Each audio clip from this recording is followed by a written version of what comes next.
అమ్మ అమ్మ మీకోసం ఎన్నో పూజలు ఎన్నో వ్రతాలు చేశామమ్మా.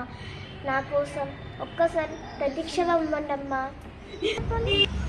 ఎన్నో వ్రతాలు ఎన్నో పూజలు చేసి నన్ను మెప్పించావు కదా. ఇప్పుడు నేను వచ్చాను కదా, ఏదైనా వరం కోరుకో, ఇస్తాను నేను.